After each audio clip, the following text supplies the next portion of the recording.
多谢明兰来看立法院的消息，立法院长韩国瑜出手要整顿人事，总务处长纠结进程可能换掉。新任的处长的人选已经公开啊，韩国瑜甲台中市政府罗秀燕照将，由这个台中市政府的新闻局副局长这廖景志来接。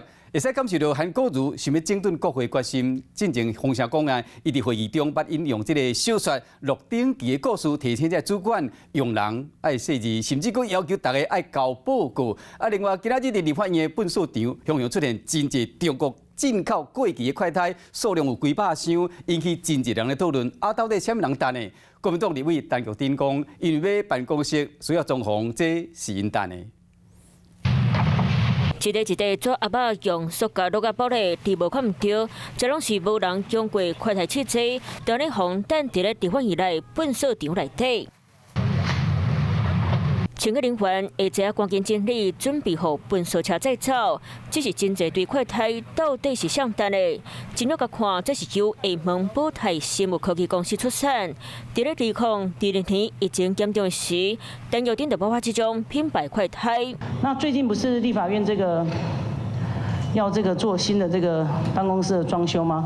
原来有剩余的这些快筛试剂，我们因为总处好像立法院有固定配合的这个环保公司，所以是请环保公司过来清运的。我们也很好奇，那陈玉珍委员有这么多的快筛存量，违规不合规格的快筛到底给谁使用？那本所袂当黑白蛋，即摆院长韩国瑜嘛发声动书，人袂当黑白乱枪，进前才甲总务处长调。即马嘛传出伫咧内部会期搬出小说《鹿鼎记》免立主管请人在说理，佮大家交书面报告来讲对未来想法。啊，那新任的总务处长传出是他。传出韩国瑜和台中市长罗秀燕一通电话，就确定人选，由台中市新闻局副局长廖景志出任新职务。其实廖景志毋是典型的公务人员出身，过去捌是一个摇滚的歌手，早期佫伫咧拍舞唱歌，后尾佫做过卖菜中人。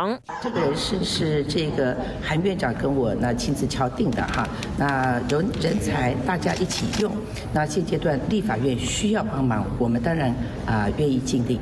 甲罗秀燕照将韩国瑜除了出手改革国会风气，展现整顿决心，敢若嘛是要向2026慢慢来布局。Hello， 我是林明瑞。想要抢先掌握最及时的新闻资讯吗？赶快订阅、按赞、开启小铃铛，锁定我们华视新闻的 YouTube 频道。